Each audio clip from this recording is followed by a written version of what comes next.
Electricast.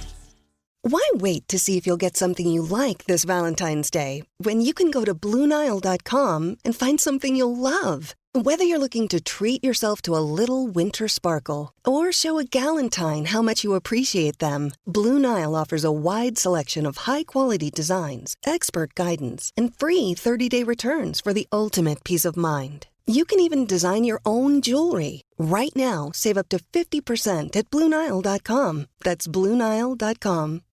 This episode is brought to you by Shopify. Whether you're selling a little or a lot, Shopify helps you do your thing, however you cha-ching. From the launch your online shop stage, all the way to the we just hit 1 million orders stage. No matter what stage you're in, Shopify's there to help you grow. Sign up for a $1 per month trial period at shopify.com/special offer, all lowercase. That's shopify.com/special offer. On this episode of the SNSW Podcast, it's time to perform an autopsy as we try and dissect the cause of the Boston Celtics elimination from their third Eastern Conference Finals in the past 4 years.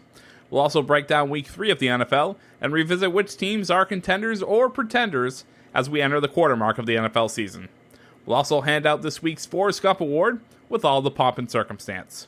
But first, this episode is being brought to you by Boxo Crafts. Boxo is an arts and crafts focused kid subscription box. Boxo is a parent-run company that combines creativity and convenience in one monthly package, delivered right to your door. Boxo's premier box, Boxo Holidays, contains 4 separate art projects to get you and your family into the holiday spirit. Whether it's Halloween, Hanukkah, or Easter, they've got you covered with holiday fun.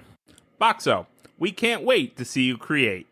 Check out boxocrafts.com and exclusively to our listeners, enter promo code SNSW for 10% off your first order. That's BOXOcrafts.com, promo code SNSW. The SNSW Podcast is a 1-hour weekly, 2-hour monthly podcast breaking down all the biggest news in the world of sports with a New England flavor. If this is your first time finding us, please consider subscribing. It's the easiest way to see when we publish new episodes. We are on Apple, Spotify, Google, and wherever you generally get your podcasts. Be sure to rate us and leave a review. We always appreciate your feedback. Follow us on social media. All of our links will be in the show notes. And now, without further ado, this is the SNSW Podcast. But it's all relative.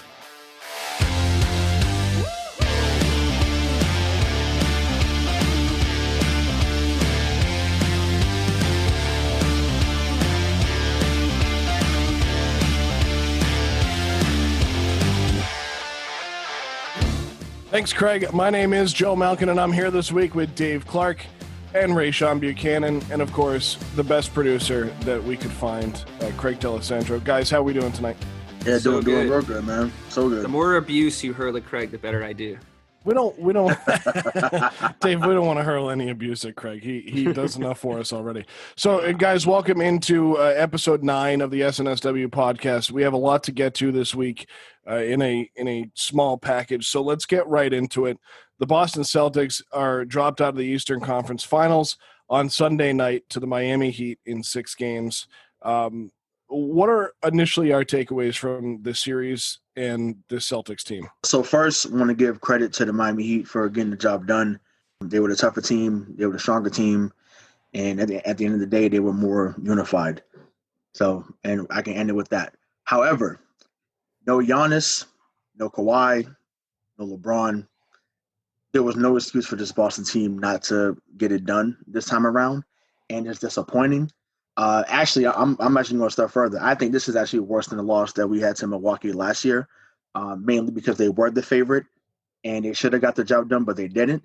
And, you know, hopefully they learn from this. But right now it stings, it sucks, and it's unfortunate that they went out this way because they basically quit. And that's how I see it.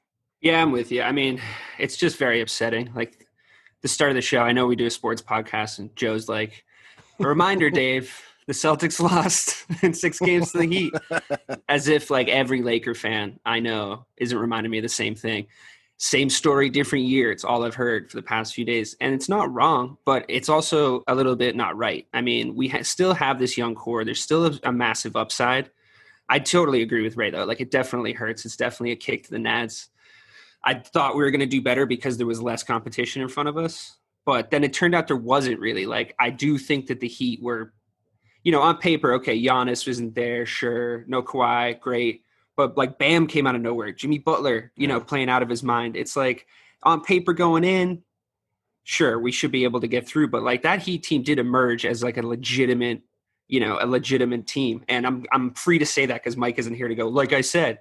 That was actually going to be my next point. As you said, that was that, Mike said that when they were in the midst of that series with the Bucks, right? He called it perfectly, honestly, because they are all the things he said they're going to be. They're tough, they're gritty.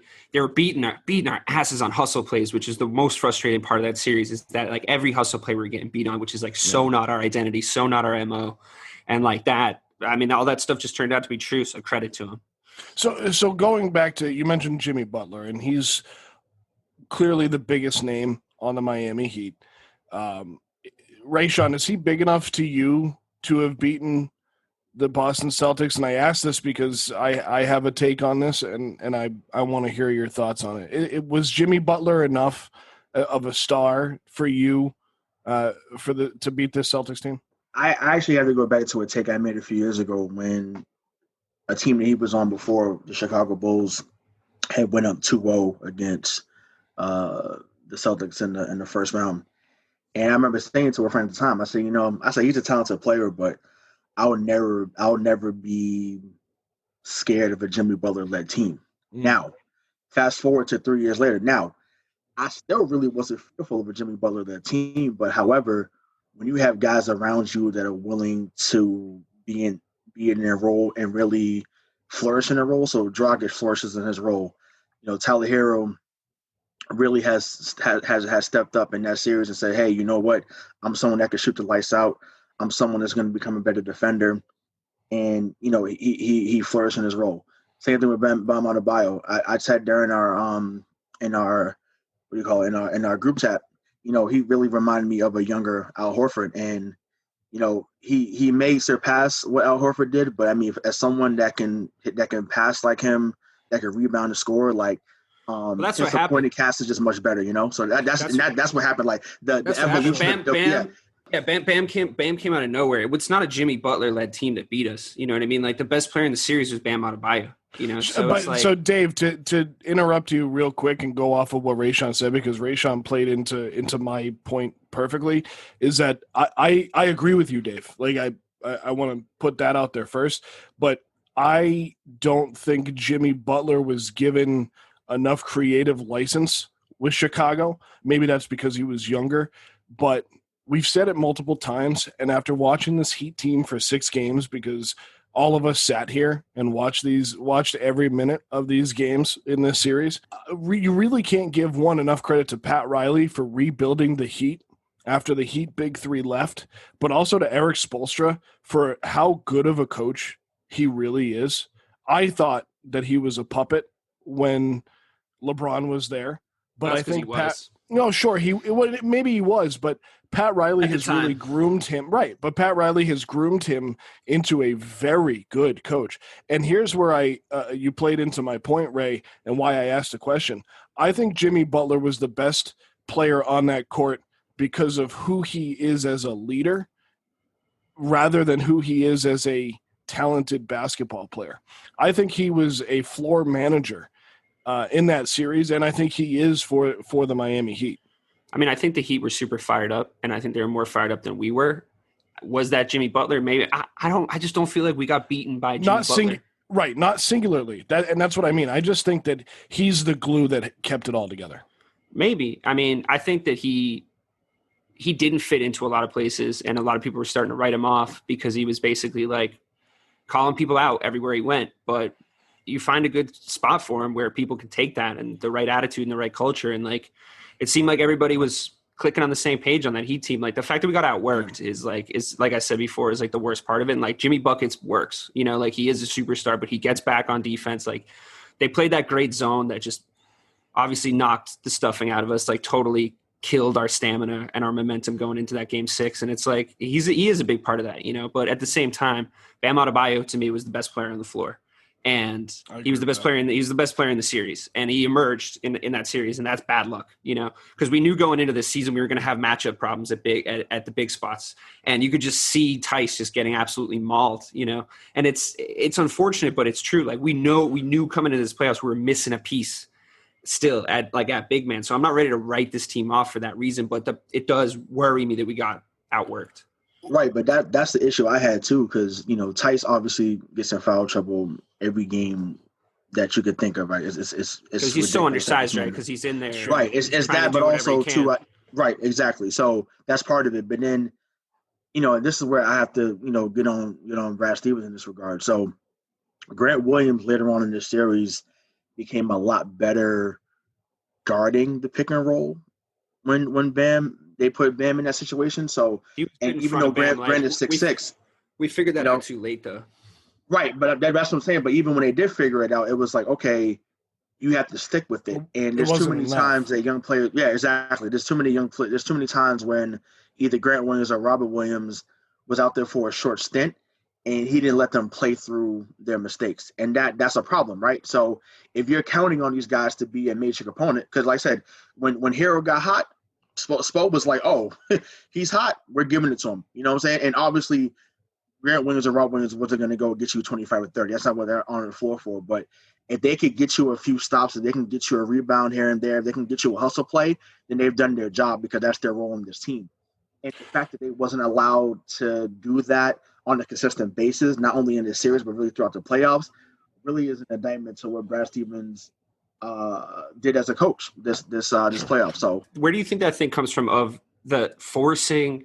Like, it seems like it's either Smart, Tatum, or Brown, and sometimes Kemba, even though he fell off a little bit in the playoffs, that just get a green light to force their way back into the game, and they get to just put up shots to get themselves back in the game and get hot. They all have the green light on that, and it's very frustrating, because I think it's the other side of the coin to what you were just saying, Ray, because it's like, yeah, we need to let our role players get hot and do work for us, especially when you want to go deep in the playoffs. You have to have those guys step up. And we got this. Miami did this to us before with a totally different squad. They let the role players beat us. You know what I mean? Because we were throwing bodies at their superstars. But where does that come from? Is that Brad's fault, or are these players just no, this is our team, we got to get back in? It doesn't seem like it's an instruction to me. It does. Well, I'm going to disagree with you. I think it is, because I think they're too stiff. You watch that, and I mentioned it while we were watching these games multiple times, where there's 4 guys out on the perimeter, there's 1 guy down low, and it's usually not even the biggest guy on the court, which is not how that should be. For us, for the C's? Oh yeah, absolutely. But we have to play like that, because we're so much smaller than everybody underneath the basket. And I understand that, but everybody looked stiff. Everybody looked like they were being told when, how, and where to be on the floor at all times. And everyone, as you mentioned, was given the green light to shoot a 3 or shoot a deep ball or whatever it was. And you mentioned role players, but that's not role playing, right? That's everybody doing the same thing, expecting a different outcome. And to go along with this point, Marcus Smart took 22 shots in Game 6. That's absurd. And Kemba Smart, only took 14. Yeah, that's completely ridiculous. That's what I'm talking about, though, is that hero ball stuff that they all start doing. It's there's too many guys. We have too many guys. Absolutely. Syndrome. You know what I mean? It's it's either going to be Tatum or it's going to be nobody at this point. So everybody needs to just get on the same page with that. And it's almost the same thing that happened with Kyrie. I mean, I know there's a ton to blame for Kyrie, but the sharing of responsibility has been a constant theme in this team. What do you? Yeah, there was only one time I feel that we had a legit pecking order.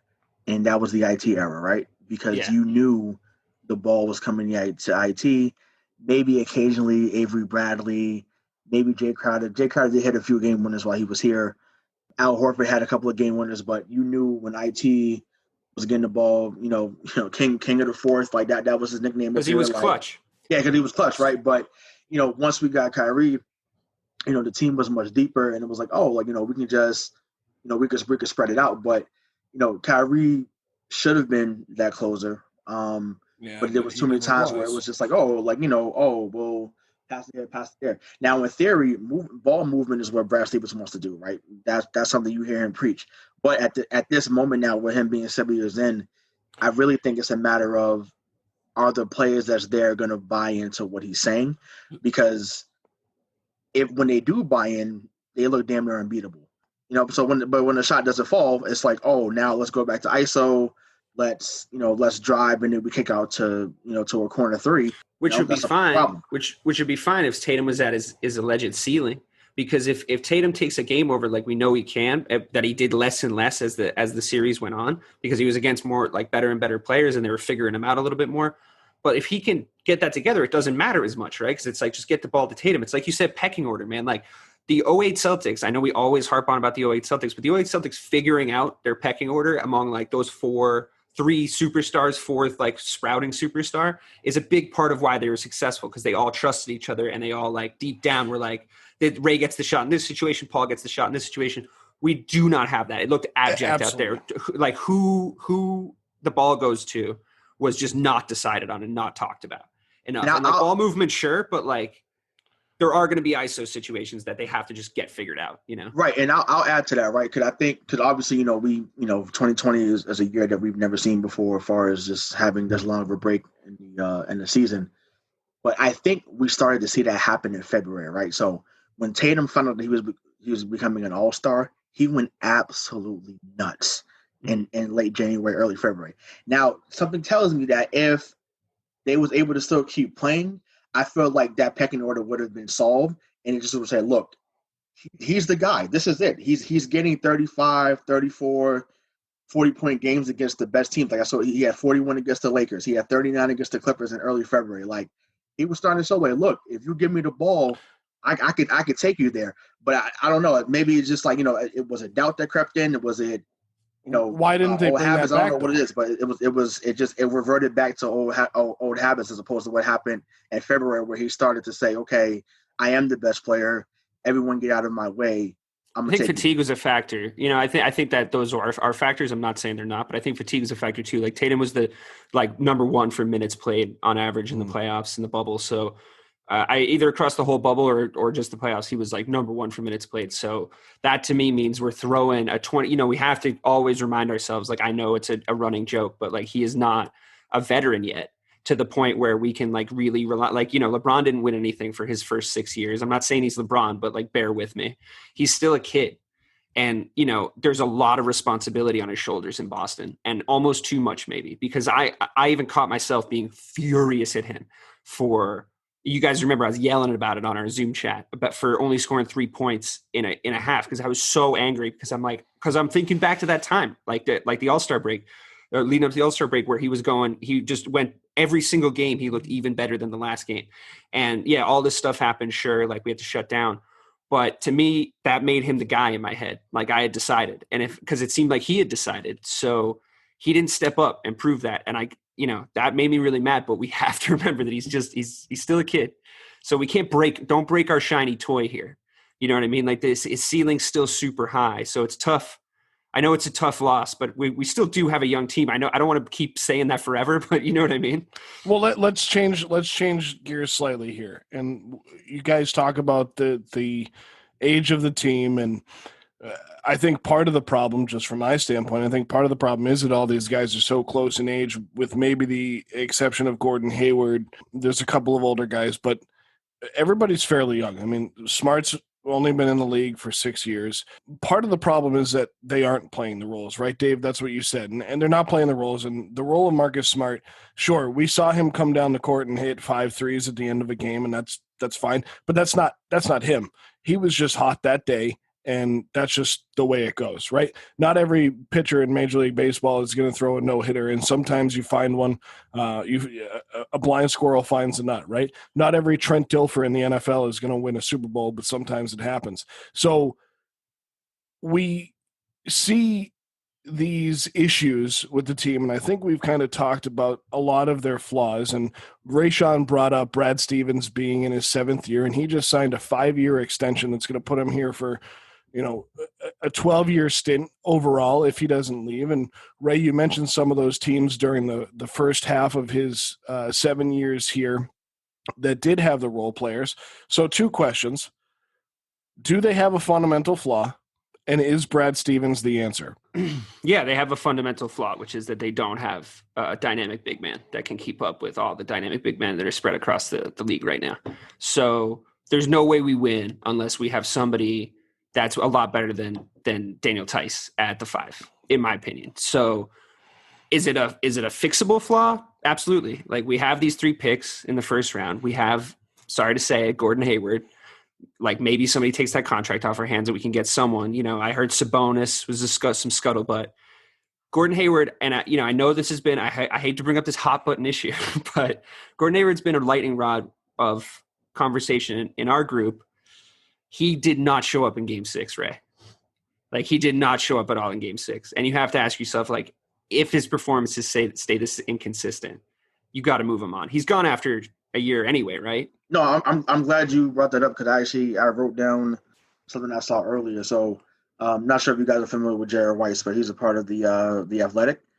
So he talked about Indiana wanting to move on from Oladipo. So I actually saw a trade that this fan wrote, but I thought it was pretty cool. So it was going to be Hayward, Tice, Langford, and the 14th pick to Indiana for Oladipo and Miles Turner.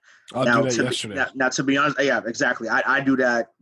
Hey, you need me to meet you at Logan, buddy? I'll pack your bags. I'll drive Gordon Hayward to the airport right now. Exactly. Uber, whatever you need. Like, see you later.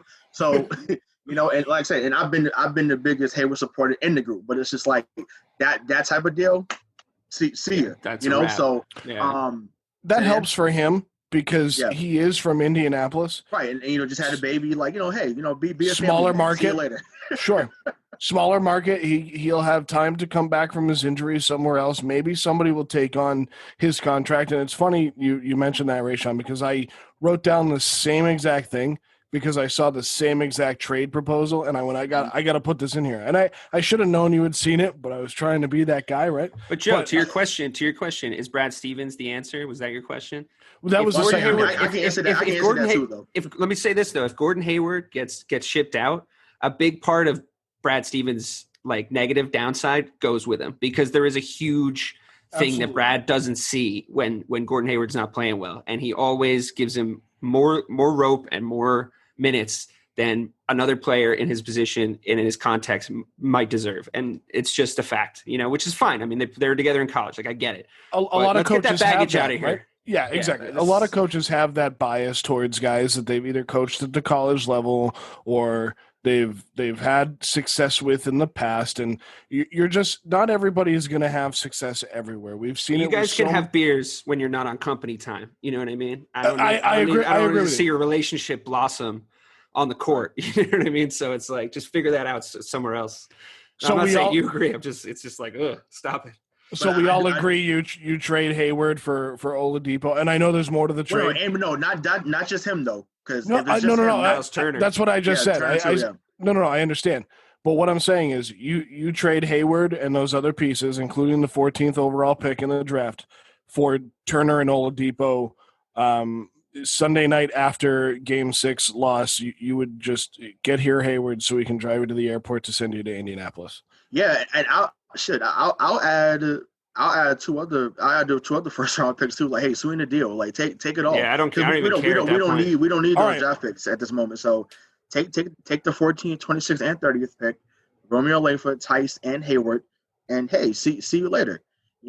But at the end of the day too, like, they do need a more veteran presence too. So yes, Miles Turner and Oladipo would fit the timeline from a year standpoint, because Oladipo's only 28, and then Miles Turner just turned 24 earlier this year. So he was the first round pick. 28 is still veteran presence on this team. It is, but it's like but it's amazing how we think that now at 28 that's a veteran guy, when it's like, to me that's still young. But they need to get some guys like. Could you imagine if we had got Iguodala at the trade deadline? Well, yeah, Iggy finals, right? Iggy finals. He's just a good luck charm whatever happens. Totally. Yeah, but listen, the problem we had, and you kept saying it, right? And it was true. It's like they weren't. It's like they're just taking perimeter shots. They're just taking perimeter shots, and you drive the basketball. When they drive the basketball, it works. The reason they weren't able to do it all game is like, that's tiring. You know what I mean? Especially when you have such a small presence down low. If you drive and you have a big man there, I mean, I know we don't play basketball like this anymore. I know it's not the 90s. But you can. But if you drive and you have a presence in there, the Heat did it to us all series with Bam. They just, if you split the lane and you get that short lane run up, you can just toss it up to him and he'll finish at the rim. We just do not have that at all. Offensively, they cancer do, kind of. They didn't use it. They didn't use it enough. Rob Williams could be that guy. So yes, I know you love Rob Williams. No. I'm saying, and I love him for his upside too. Rim, though. He could be that guy, though. Yes, but he also still has to be on the court to do all the other stuff. Right. Well, that's on Brad, though. That's on Brad. That's not his fault. It's on Brad. All right, so hang on a sec. We've talked about the players. We've gone over that first trade rumor with Oladipo and Turner. But let's answer the question right now. 7 years he's been here, Brad Stevens. He just signed a 5-year extension. The answer, let me give you the answer. He's got to get to a finals, right? He's been here 7 years. He's had the opportunity. So to me is to get to the finals. And if he's here for 5 more years, he's got to win an NBA championship. Changing the question of, is he the answer, to can he do it?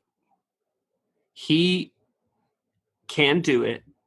He hasn't been given his win with this team yet. He hasn't been given his team where they say, like, okay, all the pieces are in place. We don't have anything else to move. This is who you have. Go and win with them. That team doesn't exist yet. We're still a year or two away from it. I know it feels fresh because we just got bounced out, but it's a very long-term project, longer term than I think we've seen in the NBA in recent seasons.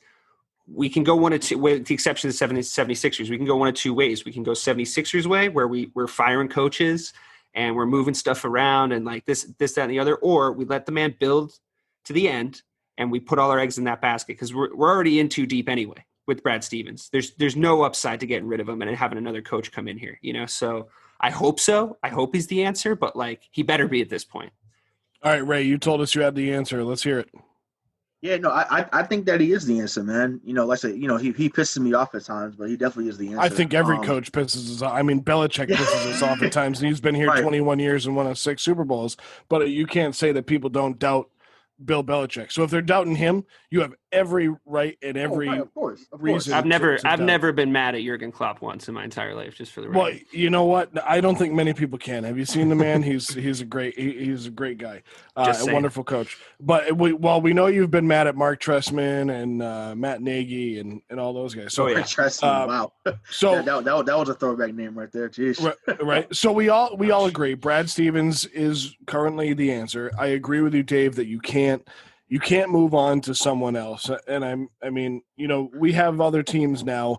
Doc Rivers parts ways mutually. We all know what that means with the Clippers.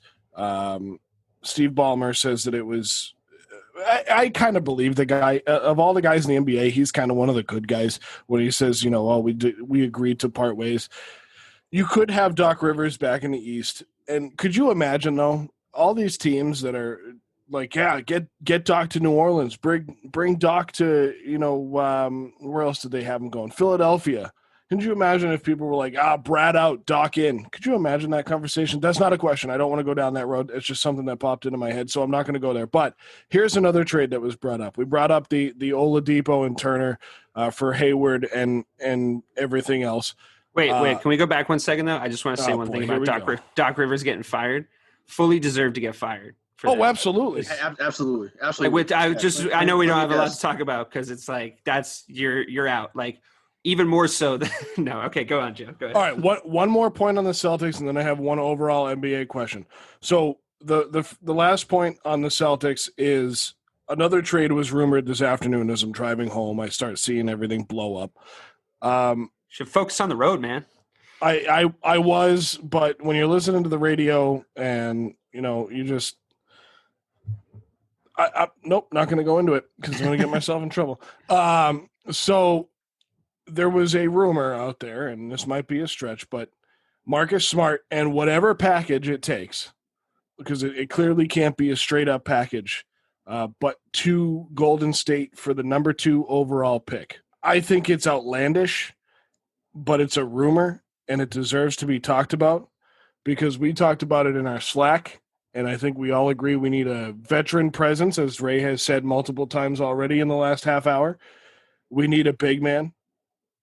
I can't watch his builds anymore like that. I don't want the second overall pick in the draft, honestly. I don't know how Ray feels, but come on. I mean, how many rookies have we had to wait on? Well, that's what I'm saying. But you don't need to use it, right? So you can trade that away. More draft picks to trade. there's always like going to be a package of draft picks to trade. Like, let's go get players. But we don't have anything to trade now. And if we trade, so let me ask Ray then. Ray, if we trade Hayward, the 14th, Tice, and who is the other player? Romeo Langford to Indiana for Oladipo and Turner. Is that enough to keep Marcus Smart here, not even worry about this trade, and just go ahead with the 2021 season or the 2020-2021 season? Oof. Yeah, I think so. I mean, I still think there would be more work to be done, obviously, but I think that would be a start.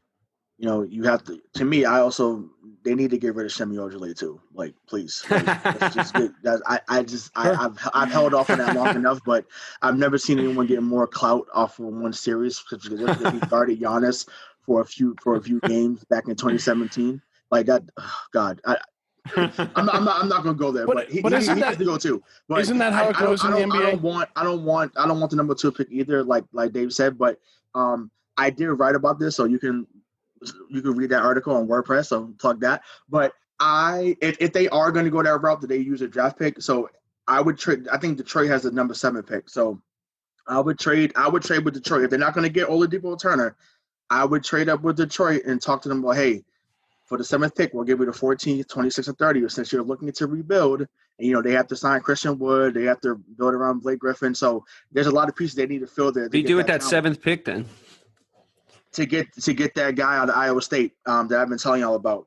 His name is Tyrese Halliburton, like 6'5" guard, 180, shot 50% from the field, 41 from 3. What are we getting? What are we going to get a guard for? What are we going to get a guard for? Because I don't think they have a guard off the bench that could do what he does, and it's damn sure ain't Brad Wanamaker. He is not the answer. Dude, I don't want more guards, bro. I want a big man. All right. Please. So what if you could get that? But I'm saying, like, I think to me he would be the best player available at that spot, because Wiseman's gone. Unless you get the number 2 pick, where you get someone like James Wiseman. So you're just Belichicking it. You're Belichicking it. You're saying just take the best available player every time. Take the best player. He's the best player at that spot, in my opinion. The kid from Memphis, right? That's because that was going to be my final. Wiseman would be the number 2 pick, in my opinion, behind Anthony Edwards. Yeah. So you go get Wiseman. So you trade away Smart. You go get Wiseman. You may not get the Oladipo Turner return for Hayward. So you keep Hayward at least until halfway through the season. Maybe trade him, see if somebody will take on the contract for a rental, and then try and sign him back. But now you have the kid from Memphis, you have Hayward, and you have no Smart. Is that a team that's good enough to contend? Absolutely not. No, okay. I agree. That's why I'm asking the question. Yeah, no, yeah, I don't think, and I want to say absolutely not. Just leave it at that. Like, I don't think that's something. Like Danny, he has a rational love for certain players. Like Rozier was one of them. I'm surprised that he had let Rozier go, so I'm surprised. But I mean, Kemba was an upgrade, obviously, but. Marcus Smart is next in line with that. Like, he loves Marcus Smart. Marcus Smart, I think, reminds him of himself from when he played. So I think that's why I don't see Marcus Smart going anywhere unless it was something that just completely blew Danny away. But the issue is, because Danny Ainge has fleeced so many GMs over the years, to me, he backs out of certain deals that might make us better. Yeah. Yep. Because it's like, well, if I don't think I can get the best out of, if I can't Brooklyn Nets you, I'm not going to make the deal, and that's the problem. And I think that's prevented us from doing certain things in certain years, because it's like, you know what, if I'm not getting the best deal, so to speak, where I'm getting 1 million draft picks. I still love when he does it though. Yeah, that's why they call him. That's why they call him Trader Danny. So many times where he's been kind of, you know, he stood pat, and it's like, no, like, we have a team that could win. Now, if you knew behind the scenes that someone was injured or playing with, you know, not playing the way that you want to play, then you say, you know what, we're not ready, then I get that. But, you know, as fans, we don't know that. We're just saying, like, look, this team is in the top 3 of the East. We need to compete, you know? So, but who knows? But like I say, yeah, I don't think getting a number 2 pick and letting go of Smart changes anything. I just think that if you make that deal for Oladipo and Turner, and then maybe go get like a, you know, I don't know, someone like a Rashawn Holmes from Sacramento, even like a Willie Cauley-Stein out of Dallas, like someone like that could be like a Tyson Chandler, Clint Capella type guy. That would work perfectly in Brad Stevens' defense too. All right. By the time everyone listens to this, the NBA Finals will be 1 game deep. It's the Los Angeles Lakers against the Miami Heat. The NBA couldn't have scripted it better. Who wins the series? Lakers by so much. Lakers and how many? 5. Lakers and 5, Ray? I'll say Lakers in 6. I think that Bam's emergence just wasn't with the Celtics series. I think we're going to see him emerge even further. And because he plays so hard, he's going to make AD work hard. And, of course, AD is going to win that matchup. It's Kentucky versus Kentucky there. But AD is phenomenal. But Bam is really starting to catch people's eyes. So LeBron's got the eye of the tiger right now, though. He's doing that LeBron thing. I mean, he definitely does. But there's blood in the water. Right, but between what Bam has done and then the way that Miami can shoot, that will keep them in a couple of games. So I think that will end up winning them a game. And I think we'll see a more aggressive Lakers have closed so well too. Like we couldn't they have like, absolutely. We kept getting up on them and we couldn't get it done, And it's like the Lakers' ability to close, I think will, because like this the whole narrative surrounding that last series that they were in. Right. Because like the Nuggets had come back and it was like, and it was just like, we're not the Clippers. Boom, boom, boom. Oh, right, no doubt. Like, so I mean, yeah. So Dave, you say 5. Like I say Lakers win in 6 though. Yeah. All right. So Lakers in 5 for Dave. Lakers in 6 for Ray. I can't disagree. I really want to. I really would love to tell you that the Heat are going to win the series just to see LeBron not win, so we could have a narrative and something to talk about in 2 weeks. And without getting into it, we've already talked about LeBron's legacy. So when you're listening to this, go back and download the 7-minute episode that myself, Mike Marcangelo, and Bob Kelly had, the bonus episode from last week on LeBron's legacy. I'm going to have to agree with Ray Sean here and say Lakers in 6. I think it's going to be a fun series to watch. I think both of these teams are good. Miami is fast. They're young. They're very smart. They don't make a lot of mistakes. And the Lakers have LeBron and KD. So that's the way that's going to go. All right, guys. And now it's time for this week's Forrest Gump Award. The Forrest Gump Award. Beloved American hero Forrest Gump is the namesake for our weekly award show given to one lucky or unlucky member of the sports community. Forrest Gump, a seemingly dumb guy doing smart things, surrounded by seemingly smart people doing dumb things. So, who is this week's dumbest smart guy or smartest dumb guy in the wide world of sports? Your host will decide based on the contributors' nominees. And away we go!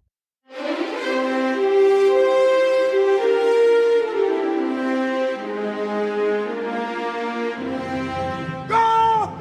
What's your sole purpose in this army? To do whatever you tell me, drill sergeant. God damn it, Gump! You're a goddamn genius. That's the most outstanding answer I've ever heard. You must have a goddamn IQ of 160. You are goddamn gifted, Private Gump. All right. Appreciate the honors. So, I have to go with the Atlanta Falcons owner, Arthur LeBlanc, however you say it. I guess he was shooting blanks. No, I'm just kidding. No, but it is blank. So it's amazing to me, or dumb to me, that he's still employing Dan Quinn.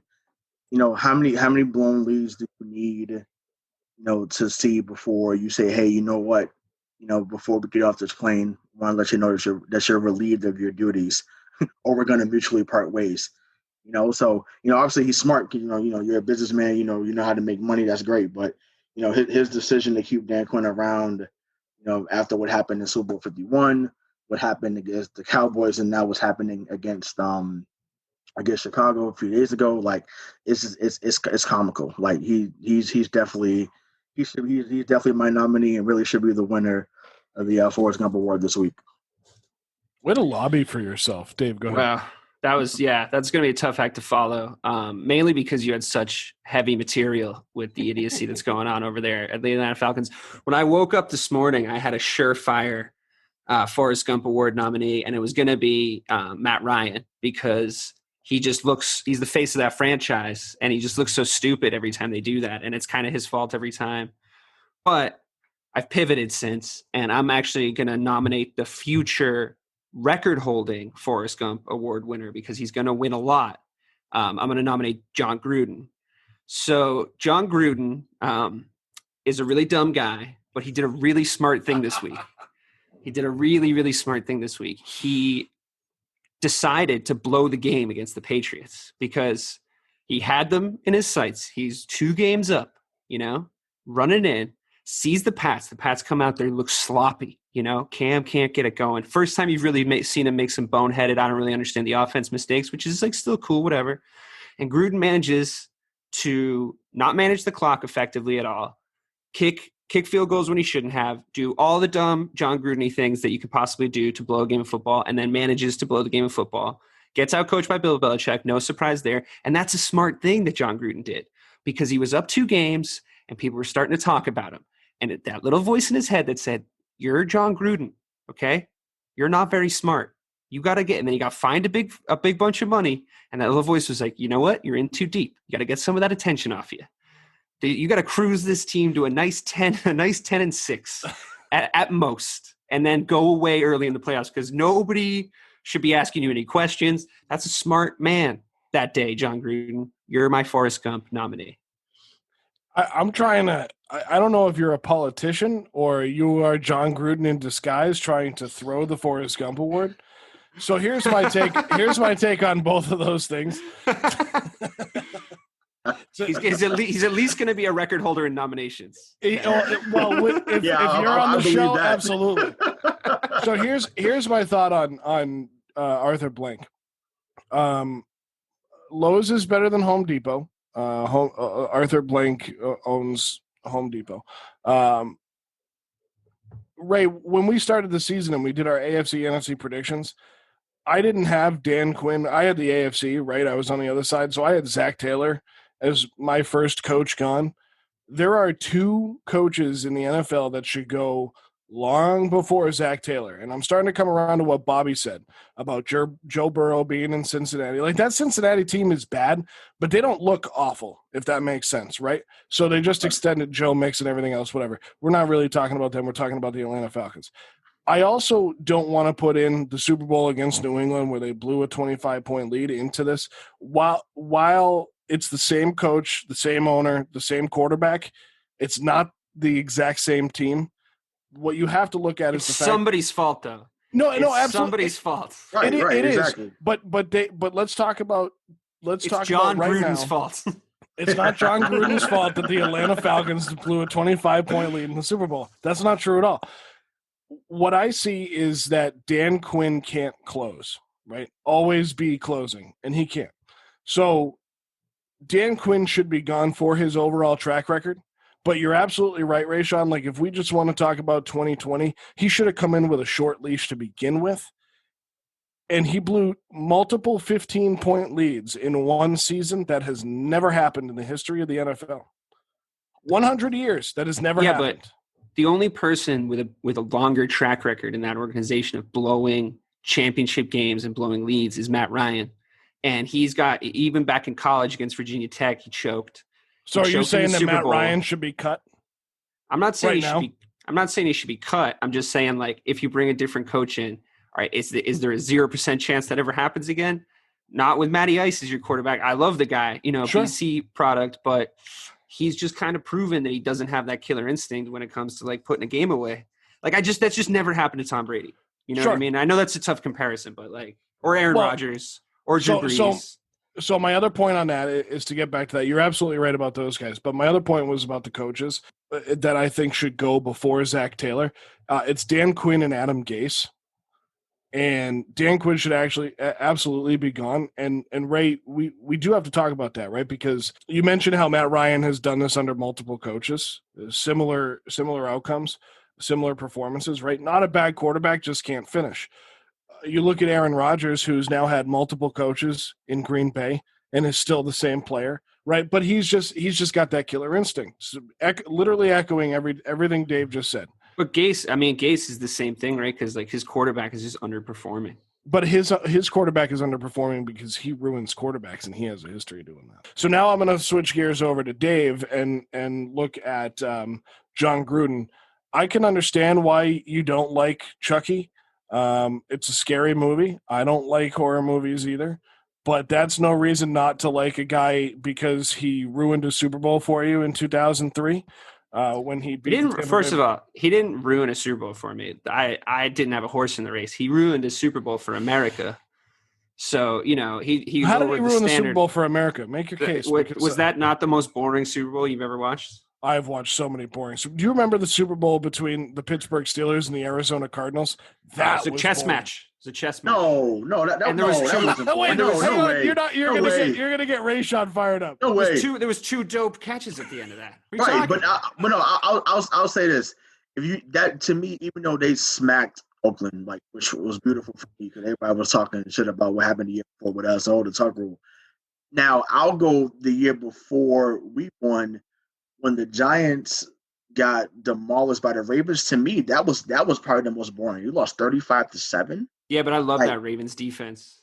I mean, it was great. It was so entertaining to watch. My God, so entertaining to watch them just kill people. Point is, I have to pick a winner. Whoops.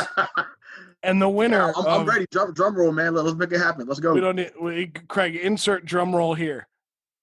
The winner of the Forrest Gump Award for this week is Rayshon Buchanan and his take on that. Yeah, woo! Yeah, as if you didn't see that coming, John Gruden. Take your mask off. Jeez. Come on.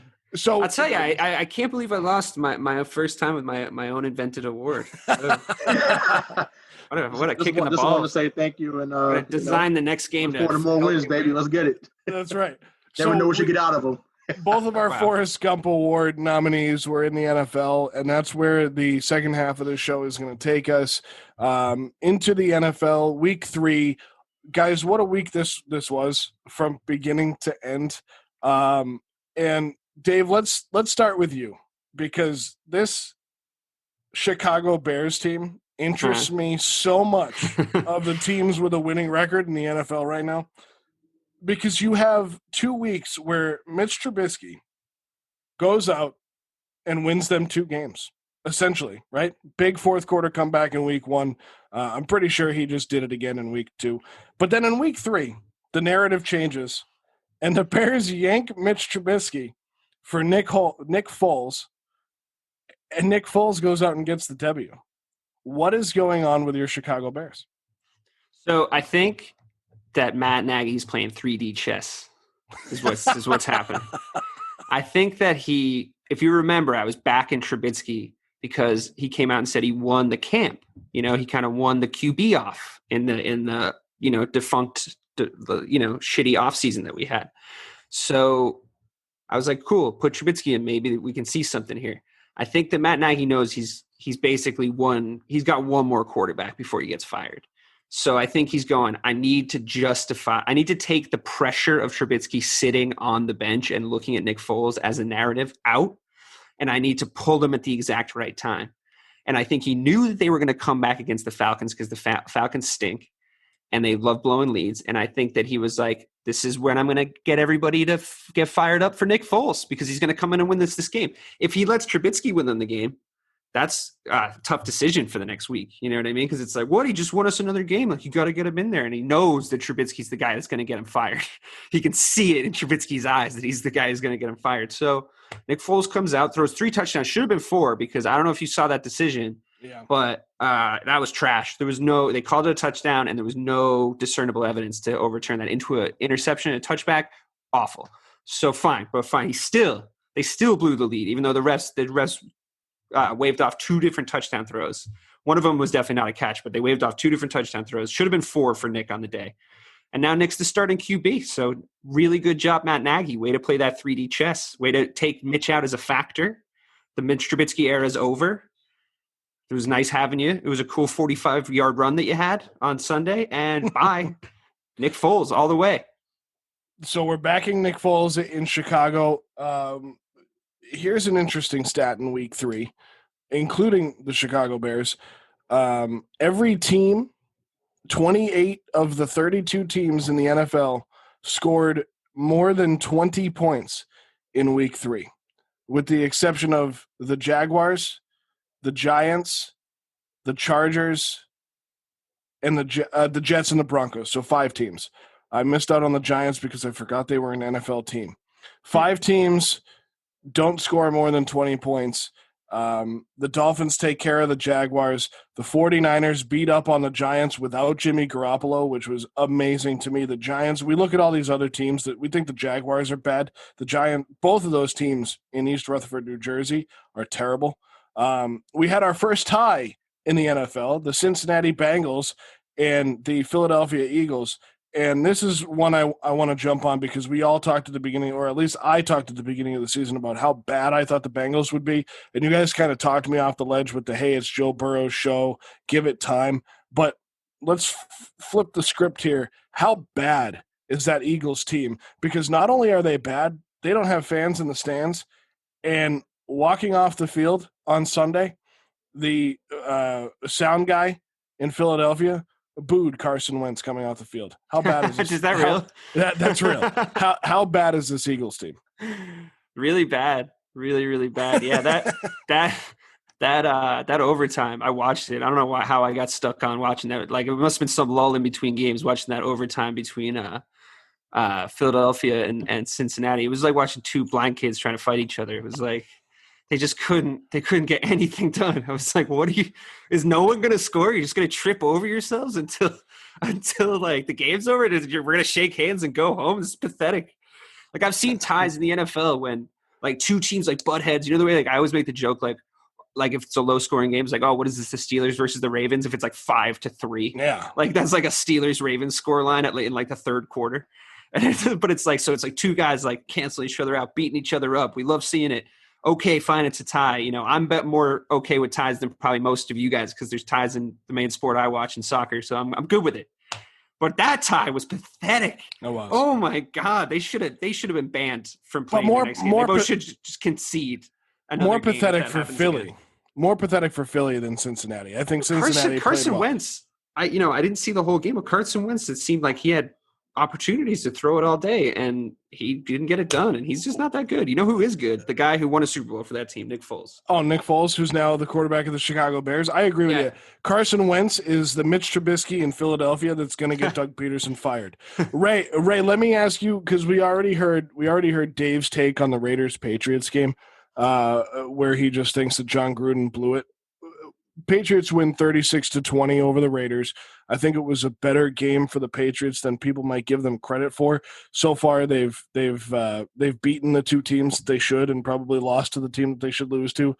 What did you think of the Patriots' offense in this game? Basically, going back to what Dave said about Cam Newton, a couple of interesting decisions. But what was your thoughts on the game plan and the offensive execution? I was very impressed with how the running game looked on Sunday. Obviously, you know, when you go for 250 yards, I mean, that's college type numbers. So it hasn't happened too often in the NFL. So I was happy to see that. You know, it was good to see Sony Michel get going too.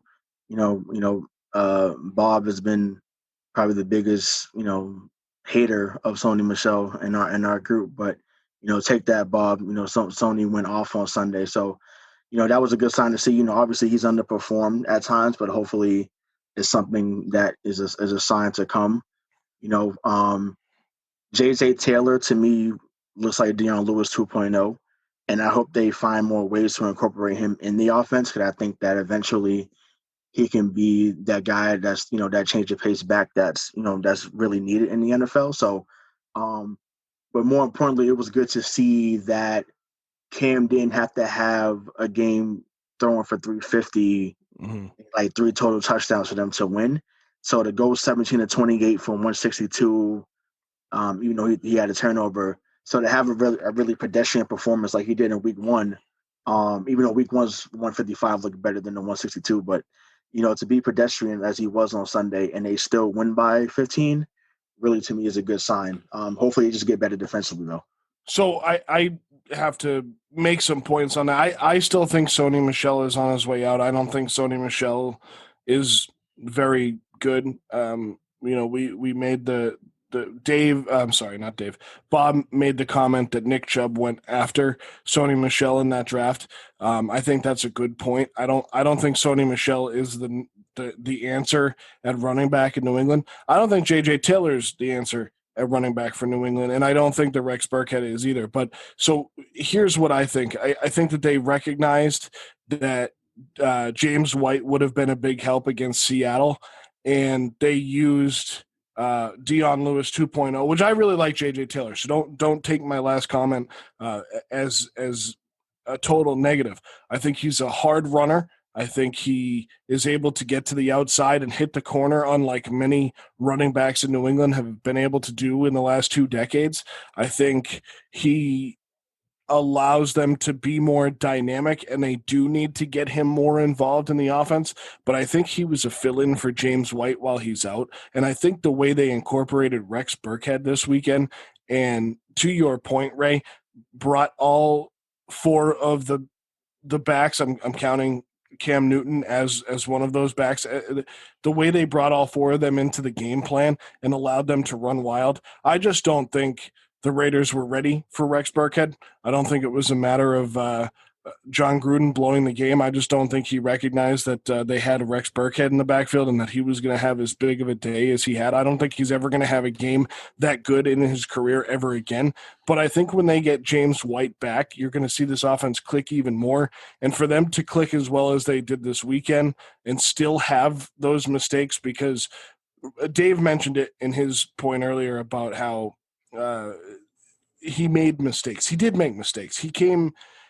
There was a lot of throws or adjustments in the run game that he made that maybe he should have done something differently. And that was concerning to me. I think James White coming back hopefully next week is going to help that for Cam Newton and that offense.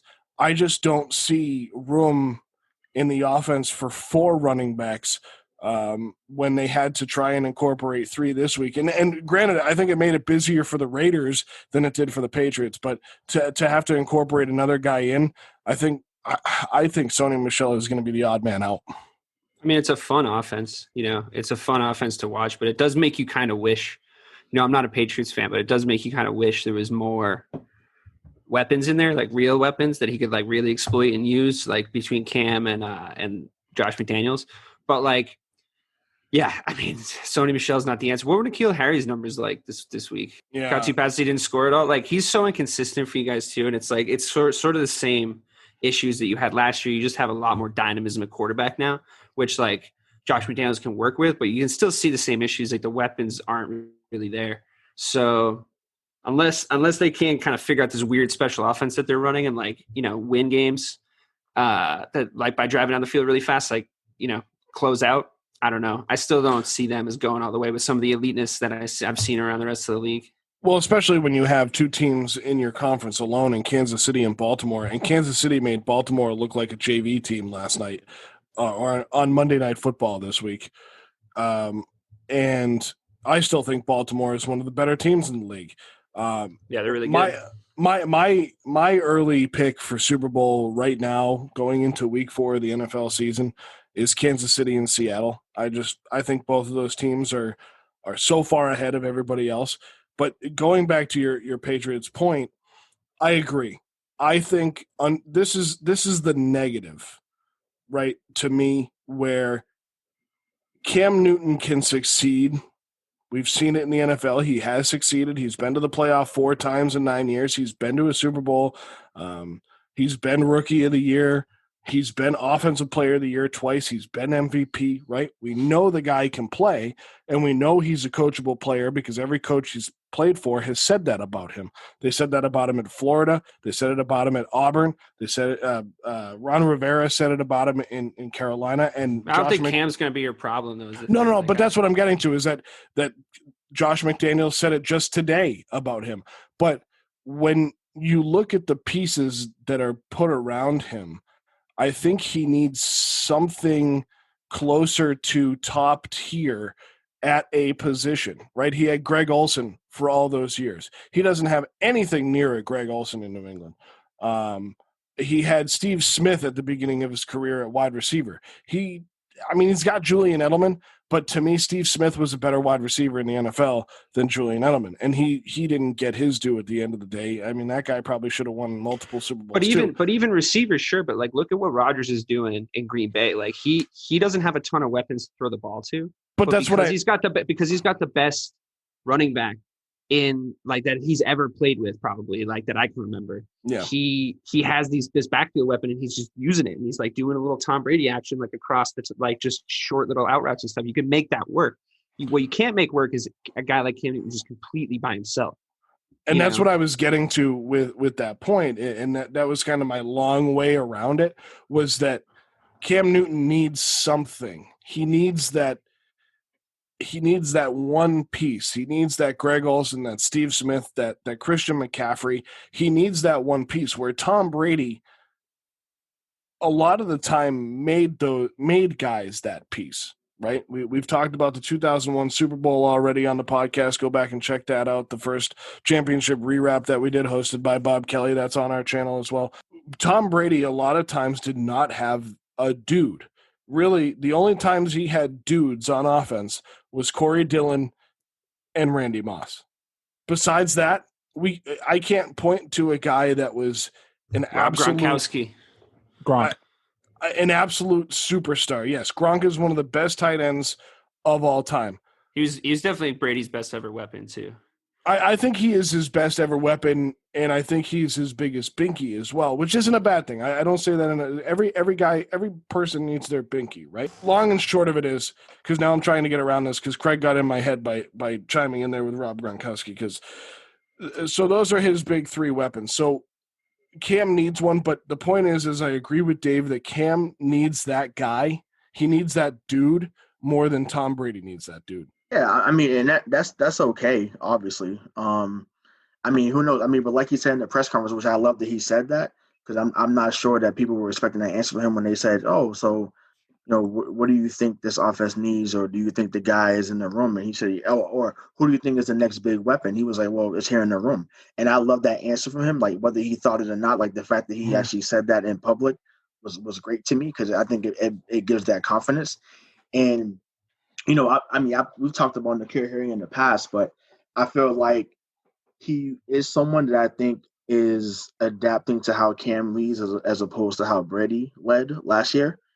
And hopefully that's something that is a sign of the future that he does start to grow. Like I said, you're right, Dave. He has been inconsistent right now, so that's the unfortunate part. But hopefully he is someone that can be that weapon. When you're 6'4", 225, I mean, obviously the sky should be the limit, but it hasn't been the case so far. So, hopefully, it turns around going forward. So we'll see. So two more questions for you as we get through the NFL here. And the first one is, a week after the New England Patriots were one play away from beating the Seattle Seahawks, we saw Bob Kelly's Dallas Cowboys come within the same realm, right? They were so close against Seattle this week. And despite the loss, is this a good Cowboys team?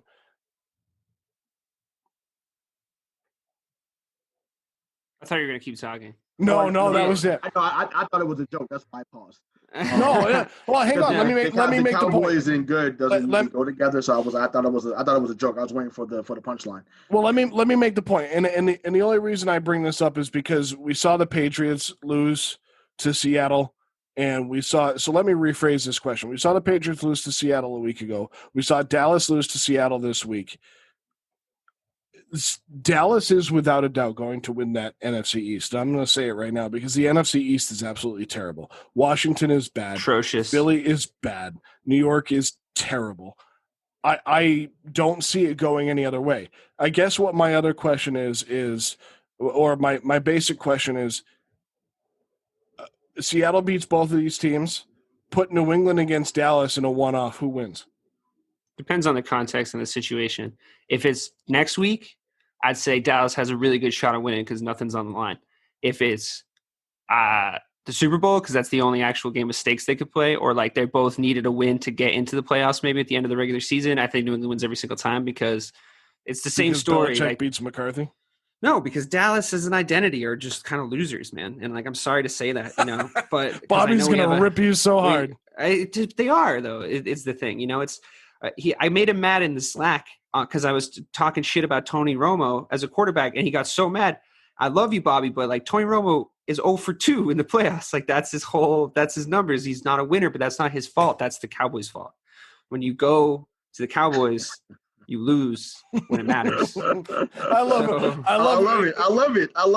Craig, that's a great response. I love it. Craig, if you can isolate Rayshawn's little deep tone laugh there, and we can use it for a Halloween episode, that would be great. All right, please do. Final NFL question, because we're starting to get a little slow here. The best 3-0 team in the NFL. We have the Buffalo Bills, the Kansas Chicago City Bears. Chiefs, Next question. the Pittsburgh Steelers. Let me start over, so you can't interrupt me. I'm going to read the AFC teams first. The Bills are 3-0. Kansas City Chiefs, Pittsburgh Steelers, Tennessee Titans. I can't believe that in the NFC East. The Seattle Seahawks are 3-0. The Green Bay Packers are 3-0. The Chicago Bears are 3-0. Who is the best 3-0 team in the NFL right now? Really, the best 3-0 team, Dave. I'll really start. The best? Okay, go ahead. I'll start. Yeah, because we know what you're going to say. I mean, it has to be Kansas City. I mean, if we have any other answer right now, either because you're a fan or you just don't like Mahomes, which is fine. But that team is phenomenal. And like you said, Joe, earlier in the show, they made Baltimore look like a JV team. And I said on a previous show, I don't see this team losing. And to me, it's Kansas City by far. Follow-up question. Who's the biggest surprise 3-0 team? Oh, Chicago. Fuck you. Yeah. Well, that's real. That's real though. Like you couldn't have told me at the beginning of the season that they would start. I did tell you. You said it because you're a fan. But I mean, come on. But it's just like realistically speaking, sir. I didn't think that Chicago would be 3-0. But I mean, hey, give them credit and then give credit to Matt Nagy for doing what they should do from the jump, which is pretty. All jokes aside, the Bears are of course the biggest surprise 3-0 of the season, but it's not as big of a surprise when you look at their strength of schedule across the first 8 games. I mean, they just didn't. They haven't beaten anybody. Play. And I feel like that might have been part of Nagy's plan too. He's like, we got a soft schedule. Let me just throw Trubisky in there. If he fails against these joke teams, like whatever, I'll try and salvage the season. But regardless, it's Kansas City. In the NFC, I think it's a little bit of a toss-up, like who's the best 3-0, but probably the Seahawks. I think they look really good, but Packers, sleepy good. Mm-hmm. Because like I know Aaron Rodgers is going off and he's the conversation, but that Packers team is actually really good. Like, what's his name? Aaron Jones, very good running back. He's an absolute beast. So, yeah, they're sneaky good. I mean, I think as we head into the quarter pole of the season here into week 4, quarter pole, that's a little horse racing. Wow. Vernacular. We give you everything on this show, baby. That's right. So a question. That's right. I have to agree with you that the most surprising team is the Chicago Bears, but I think you're right. I do like Matt Nagy. I think he's kind of one of those mediocre coaches that can get the job done. And for our second Mark Trestman drop. Mediocre. He is mediocre. Come on. He helped build that Kansas City offense that you laud so much. How can you leap from the lily pad? Well, the Kansas City Chiefs are the most amazing offense. Because he's not there right now. He was the architect to that. He was the brains of the operation. That's great. And so was here. Well, shoot, that's not going to help my point. That's going to help your point. So was Tony. So was Tony Dungy for the Buccaneers team that won the Super Bowl with the coach that will remain unnamed. But the Seahawks are by far the best 3-0 team in the NFC. And I say by far because I think that's going to be the team that goes to the Super Bowl. But I don't think it's out of the realm of possibility that the Packers can't take down the Seahawks in the NFC Championship. I just think the playoffs are going to be so much fun this year because I think the Seahawks real quick, they have the strongest 3-0. Like they have the meatiest 3-0. Without a doubt. Anybody in the NFL, including the Chiefs, I think that they got pushed. I think that there was a lot of like wild card factors in the games that they were playing, like a new Cam Newton, like all this crazy stuff could have happened to them, and they saw it off. So I'm saying that's the strongest 3-0 for them, even though I don't think that they would beat the Chiefs. No, they're not the best team, but they're the strongest 3-0, right? So again, we're only going into week 4. But I like the NFC like right now, after 3 weeks, which is so early, Packers and Seahawks in the NFC Championship game. You have the Chiefs and the Ravens in the AFC Championship game, and see what happens, because I think it's just going to make for a lot of fun and a great narrative coming into the end of the NFL season. So we've gone on for a little over an hour here, and as we come to a close, I would like to go around the room to everybody with their final points of the evening. And I will start with Dave Clark. I'm legitimately shocked. The most shocking thing that happened, I think, this week was yesterday on Monday, recording this on Tuesday. Yesterday, the coach of the Falcons did not get fired. That was the most shocked that I was all week, and probably will remain. And it's crazy, and it's an absolute. Ray was right to win the Forrest Gump Award in this one, because it's a dereliction of duty to not fire him. And that's all I've got. Ray Sean. I haven't been on the show since we posted about going over 1,000 downloads. So just, thank you for those that have listened. We hope and pray that you continue to listen to a lot more. We have a lot more content to give. And, we are working our asses off to, give you the best content possible. So, we appreciate the listening. We appreciate the downloads, and just continue to spread the word. So, once again, just thank you, and just continue to listen. Nothing else. We talked about Doc. I talked about it on a different thing where I said I wasn't shocked that he got, fired. And he deserved it. So you hear me, Mike. I'm saying that he deserved it. I'm not defending it. He deserved to go.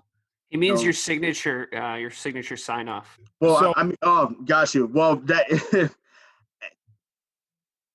we know what needs to happen, and like I said, they have not done it. It doesn't seem like they're going to do it. But we do know that they need to handle that situation when it comes to Breonna Taylor, that we still need justice for her. So I'll make that clear and plain. So I appreciate that y'all brought that back up, because that is true. Like I said, a settlement is not enough. So we still need justice for her. So I'll leave it at that.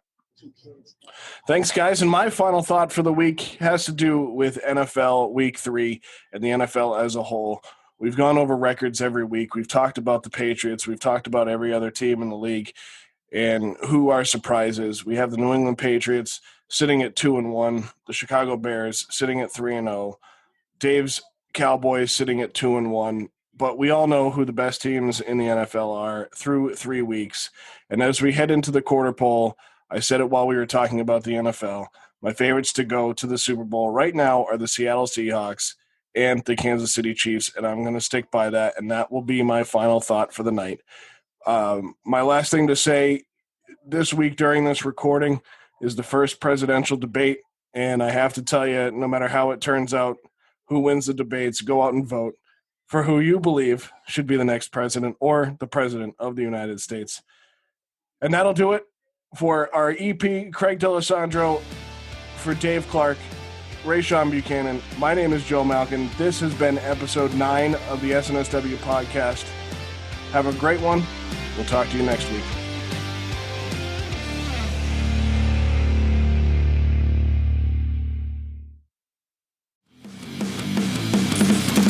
Introducing the Deep Leadership Podcast.